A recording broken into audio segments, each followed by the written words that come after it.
Good morning. Today we are going to start new chapter, that third A, chapter 3 is there. This is divided in two parts, third A and third B. Third A we will study about acid, bases and salts, their classification and preparation. And in chapter third B we will study the action of sodium and ammonium hydroxide on aqueous salt solution. So the first of all we will study here acids.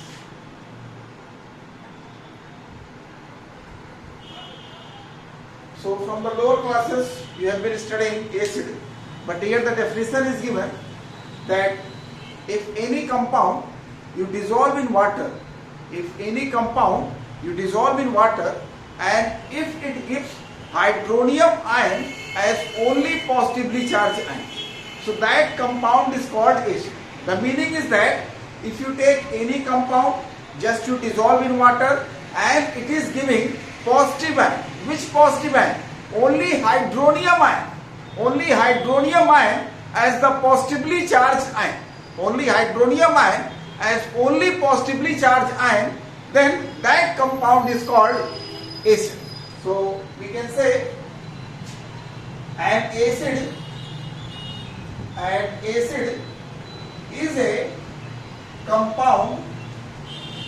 An acid is a compound when it is dissolved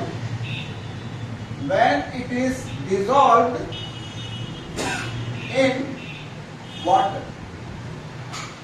An acid is a compound when it is dissolved in water, it gives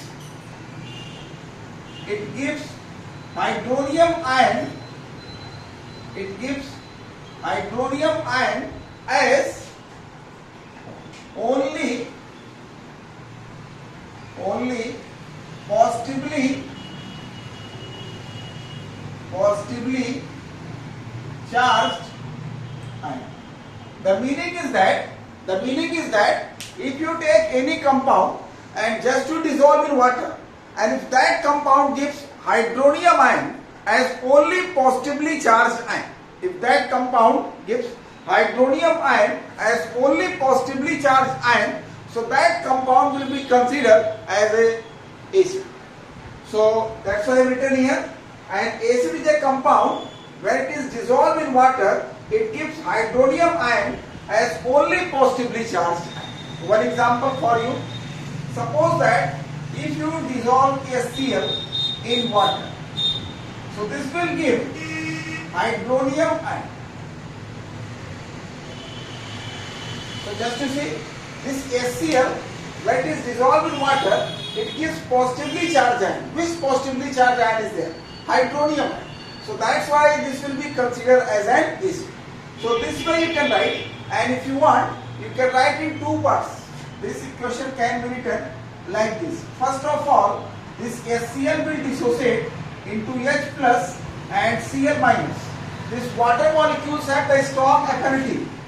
Water molecules at the strong affinity for H plus ion form hydronium ion.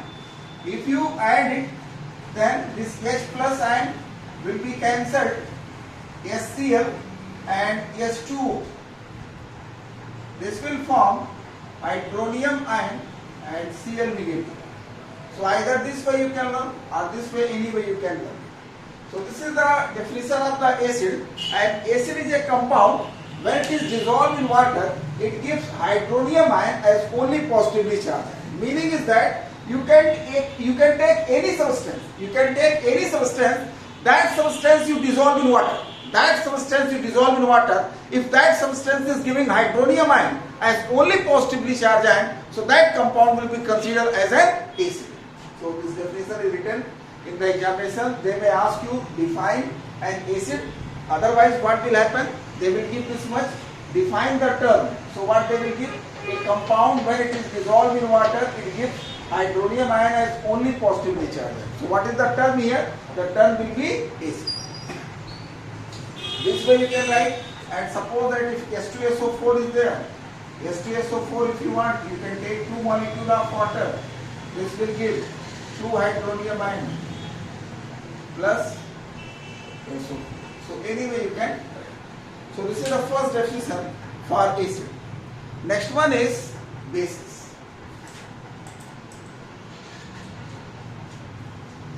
So these definitions are important. Next we are going to take base. A base is a compound. Base. A base is a compound. A base is a compound. A base is a compound. It combines with hydronium ion of an acid to give salt and water. A base is a compound. It combines with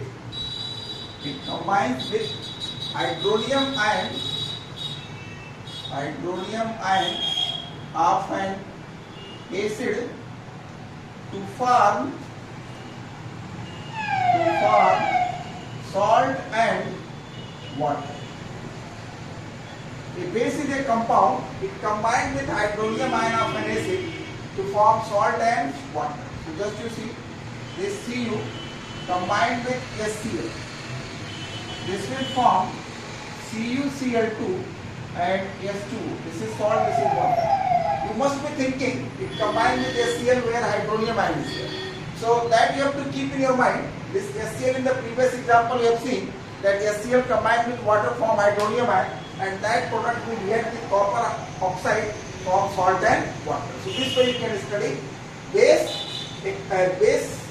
A base is a compound. It combines with the hydronium ion of an acid to form salt and water.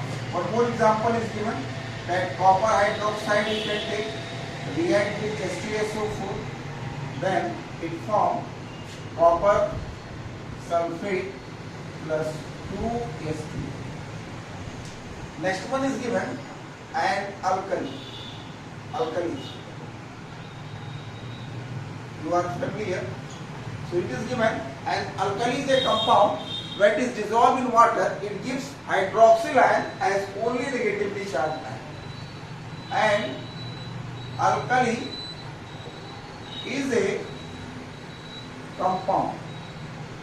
An alkali is a compound when it is dissolved. An alkali is a compound when it is dissolved in water. An alkali is a compound when it is dissolved in water, it gives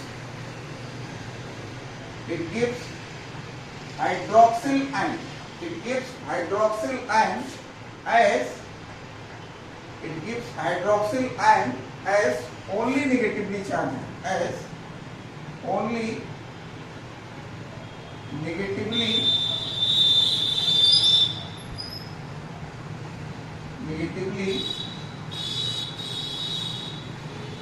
charged ion. And alkali is a compound when it is dissolved in water, it gives hydroxyl ion as only negatively charged ion. Example, that's NaOH dissociate to give Na plus and OH minus. The explanation is that if you take any compound, just to dissolve in water, and it gives hydroxyl ion as only negatively charged ion. If it gives hydroxyl ion as only negatively charged ion, so that compound will be considered as an alkali. So this sodium hydroxide is an alkali. The reason is that it dissolved in water, dissociate to give hydroxyl ion as only negatively charged ion. Then one more term is given that is studied in lower classes, a water soluble base. A water soluble base is called alkali. It means if any base it is soluble in water, so that base is called alkali. So example, examples of alkali, that sodium hydroxide, potassium hydroxide, ammonium hydroxide and calcium hydroxide. These are the alkalis. Then bases, example of bases, copper oxide, copper hydroxide, zinc oxide, zinc hydroxide, ferrous hydroxide, so many others. Once this question asked in paper that copper oxide is a base, copper oxide is a base, but it is not considered as an alkali. Give the reason. Copper oxide is a base, but it is not considered as an alkali. Give the reason. So what is your answer? Since copper oxide is insoluble in water, so that's why it is not considered as an alkali. Then bases we studied alkalis. So here one statement is there. All alkalis are bases, but all bases are not alkalis. Reason is that the bases which are soluble in water, they are only alkalis. Then one term you will get here, strong alkali and weak alkali. So in the coming topic you will study the alkali which produce the high concentration of hydroxyl ion in aqueous solution. That is called strong alkali, and the alkali which produce the low concentration of hydroxyl ion considered as weak alkali. So that you will study in the coming topic. So here just you take your page number, your book, page number 39. Just you mark, definitions are given. All these definitions are important for you. Examples of insoluble bases, not alkalis: zinc oxide, lead oxide, copper oxide, ferrous oxide, lead hydroxide, copper hydroxide. Here the question is asked, why copper hydroxide is not an alkali? So what you will write the answer? Because it is insoluble in water. Then alkali is a base soluble in water. All alkalis are bases, but all bases are not alkalis. I have already explained here. Then example of the soluble bases alkalis: sodium, potassium hydroxide, strong alkalis, calcium hydroxide, ammonium hydroxide, weak alkalis. So this page number 39 is over. Now we are going to study that classification of acids and bases. Now the next topic, classification of acids and bases.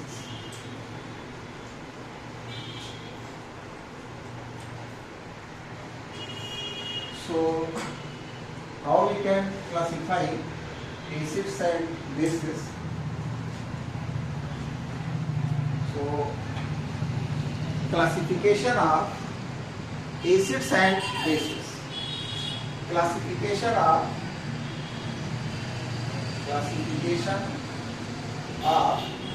acids and bases. So the first classification is there, that based on source. Based on source. So this is for acid only. So acids, that is classified in two categories, that organic acid and inorganic acids. Organic acids and inorganic acids. So organic acids, they are obtained from plants. Obtained from plants. For example, just to see in our daily life, we are eating many type of the fruits. We are getting the sour taste because of the acid. So examples here: citric acid, tartaric acid, oxalic acid, acetic acid. The citric acid you are getting in the citrus fruits, tartaric acid in tamarinds you are getting tartaric acid, oxalic acid, and acetic acid in your daily life you are getting from the vinegar. Now inorganic acids. Inorganic acids obtained from minerals. inorganic acids obtained from minerals. So here examples are HCl, H2SO4, HNO3. So these three are the mineral acids which are commonly used. You must be thinking from which mineral we can get HCl, from which mineral you can get from which mineral you can get sulfuric acid, from which mineral you can get the nitric acid. So you can take any that chloride, for example sodium chloride if you take. If you want to prepare sulfuric acid, you can take sodium sulfate. If you want to prepare that nitric acid, you can take sodium nitrate.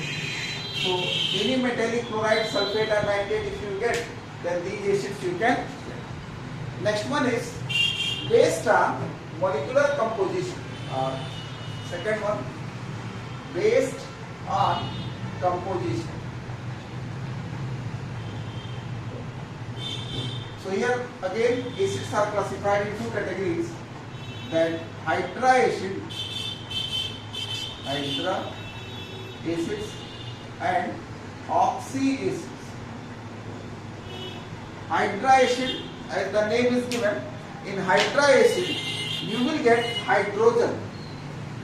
Hydrogen is there plus any non-metallic element other than oxy. This hydrogen is there plus any non-metallic element other than oxy. For example, that HCl, HBr, HI, etc. Then oxy acids, as the name is given, hydrogen will be there, oxygen will be there, plus any element other than hydrogen and oxy, other than hydrogen, any element other than hydrogen and oxy. So here the examples are, you are familiar, that H2SO4, oxy acid is there, hydrogen is there, oxygen and sulfur. HNO3, H2CO3, many more. It is very simple, just to recognize that hydrogen, oxygen and many other elements are there. So that acid is called oxy acid. Now next one is based on strength. So this third one is very important topic. In board examination they are asking the question from the third and fifth. So third one, that based on strength. So third one is based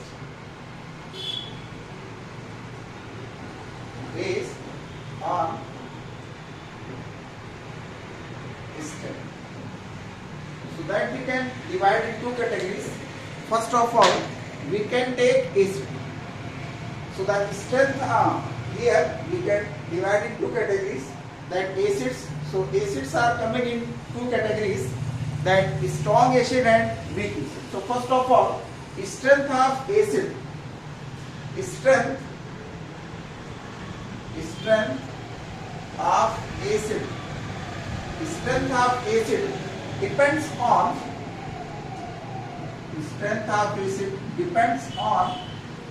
concentration of hydronium. Strength of acid depends on concentration of hydronium ions. Then acids are classified in two categories: strong acid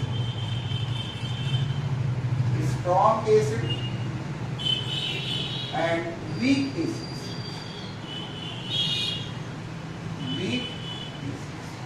So just to see what is the strong acid. The strong acid, point wise I will write here, almost completely dissociates in aqueous solution. It means when you dissolve when you dissolve strong acid in water, that will almost completely dissociate. Almost completely dissociate, the meaning is that it will dissociate 99.9%, it will dissociate 99.8%, but it cannot be 100%. And if it is 100%, then I would have written here that completely dissociate. So that's why the term is used, almost completely dissociate in aqueous solution. The second point, produce high concentration of hydronium ions. And third, that contains only ions. Example are HCl, H2SO4, HNO3, etc. In the same sequence, you can write for the weak acid. First point, what I have written, almost completely dissociate. So here what will come, that partially dissociate in aqueous solution. Partially dissociates in aqueous solution. Then what is given? Produce the high concentration of hydronium ions. Here what will be there? Produce low concentration of hydronium. Produce low concentration of hydronium ions. Third point is given, that contain only ions. Here contains ions and molecules both. Contains ions and molecules both. Example are acetic acid, formic acid, carbonic acid, many more are. So these are the, here I have written that weak acids, here I have written strong acid.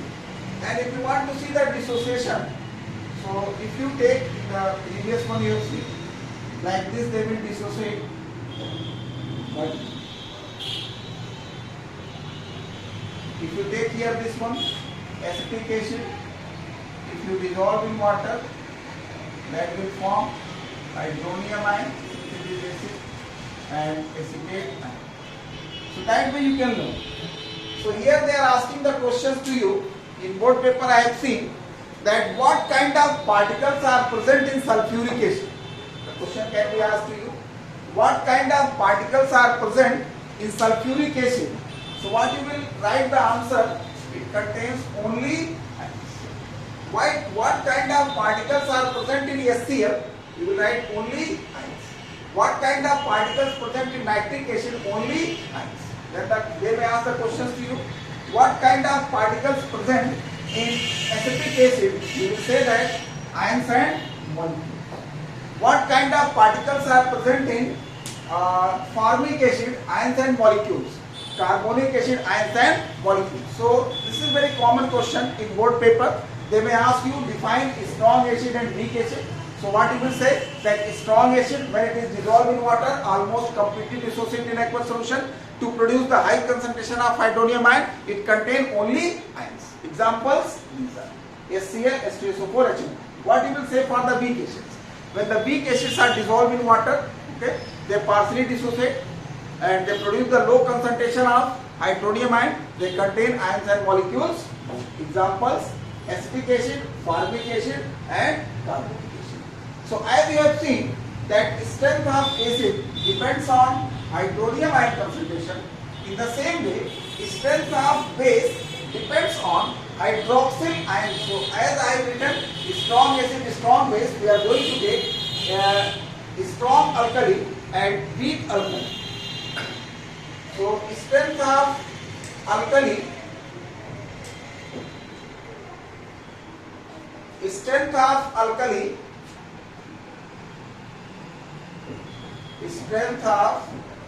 alkali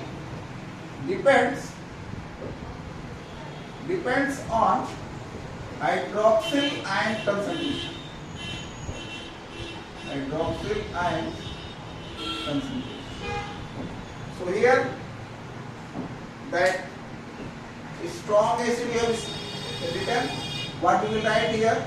That strong alkali and weak alkali. Strong alkali and weak alkali. Weak alkali. So the strength of alkali depends on hydroxyl ion concentration. So strong alkali almost completely dissociate to produce the high concentration of hydroxyl ion. So almost completely dissociate in aqueous solution, produce high concentration of hydroxyl ion, contain only ion. And here the examples are.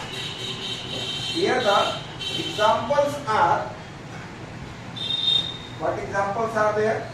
Sodium hydroxide, potassium hydroxide, lithium hydroxide, etc. These are the strong alkalis. Then weak alkalis partially dissociate in aqueous solution, produce low concentration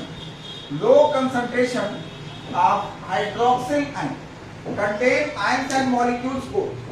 Here, what are the examples of the weak alkalis? So just you see, examples of weak alkalis. Examples of weak alkalis, that ammonium hydroxide, calcium hydroxide. These are the examples of the weak alkalis. So weak alkalis, just you see, weak alkalis partially dissociate in aqueous solution, produce low concentration of hydroxyl ion, contains ions and molecules. Here strong alkalis almost completely dissociate in aqueous solution, produce high concentration of hydroxyl ion, contains only ions. So if the question is asked, what kind of particles are present in sodium hydroxide, potassium hydroxide, lithium hydroxide, what you will say? Only ions. What kind of particles are present in ammonium hydroxide and calcium hydroxide? You will say that ions and molecules. Then they are asking that define strong alkali. So strong alkali, what will say? Strong alkalis, when they are dissolved in water, they almost completely dissociate. They produce the high concentration of hydroxyl ion. They contain only ions. Example this.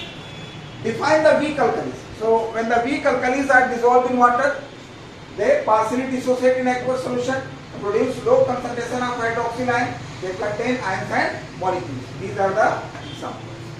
So now this one in your book you can mark there based on strength. That is important. This is the most important.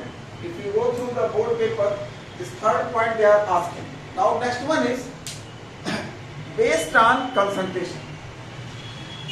Next classification, fourth one, based on concentration. So based on concentration. Next, based on concentration. So here we can say that dilute acid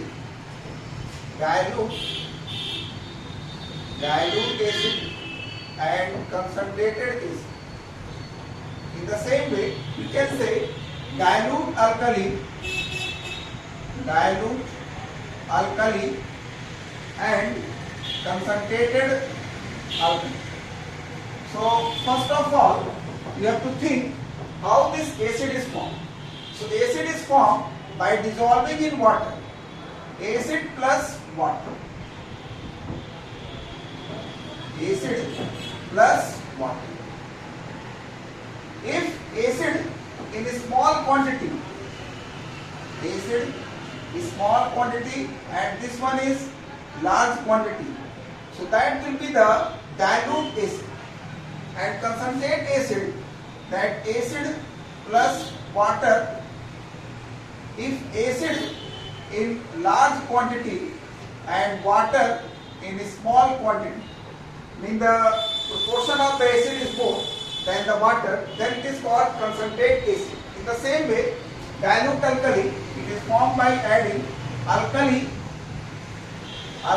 plus water. If alkali is small quantity and this one is large quantity, so that will be the dilute alkali, and here alkali plus water. Concentrate, if this one is large quantity and that one is small quantity, that is called concentrate alkali. So in the chemistry lab you must have seen that it is written dilute HCl, concentrate HCl. So when you go to the lab, in the reagent bottle you must have seen DIL-HCl, this CONC-HCl. The meaning is that dilute means in that one the amount of acid is less but the amount of water is more. But if you take the concentrate, in that one amount of acid is more, water is less. So for the toilet cleaning, you purchase the hydrochloric acid. Hydrochloric acid, what you purchase, that is concentrate only. And when you come to the lab, you will see that in the reagent bottle we are keeping the chemicals. So that chemicals we are keeping in dilute form. So if the chemicals are dilute and if it falls on our skin, it is not too much harmful. Immediately if you wash with water, then blister formation will not be there. And one more thing I want to tell you, that one common question is there. Suppose that if I give you dilute HCl and concentrate acetic acid, this is a question for you, that dilute HCl and concentrate acetic acid, which is stronger? Which one is stronger? So your answer is there, this is stronger, because the strength of acid, and this one is weaker. The strength of acid depends on hydronium ion concentration. The strength of acid depends on hydronium ion concentration, not the amount of the acid. And one thing I want to tell you, strong acid will always remain strong, irrespective of the concentration. In the same way, weak acid will remain weak irrespective of the concentration. So if you compare the strength of the dilute HCl and concentrate acetic acid, so this dilute HCl will be stronger and then concentrate acetic acid will be weaker, because the strength depends on concentration of hydronium ion. This strength depends on concentration of hydronium ion, not the amount of the acid. And even if it is dilute, but when you dissolve in water, it will produce the high concentration of hydronium ion. And even if it is concentrate, but it will produce low concentration of hydronium ion. So that's why it is weak and that one is strong. So up to this fourth point, already you have studied. One point is given that if the concentration of acid is less than 1 mole per liter, 1 mole per liter, if you read in your book it is printed that if the concentration of the acid or the alkali less than 1 mole per liter, it will be dilute. This they have written in your book. So you must be thinking what is 1 mole. So 1 mole means molecular mass. 1 mole means molecular mass. In the mole concept I will give you. 1 mole means molecular mass. So if you take H2SO4, H2SO4 molecular mass is 98 gram. So in the 1 liter of the acid, if the amount is less than 98 gram, that will be the dilute. In the same way, if you take HCl, then 1 mole is 1 molecular mass. This is 35.5 plus 1, 36.5 gram. So in the 1 liter of the acid, if the amount is less than 36.5 gram, that is called the dilute. So that way, you can study your book up to the page number 40. You can study, and next we will take the next video.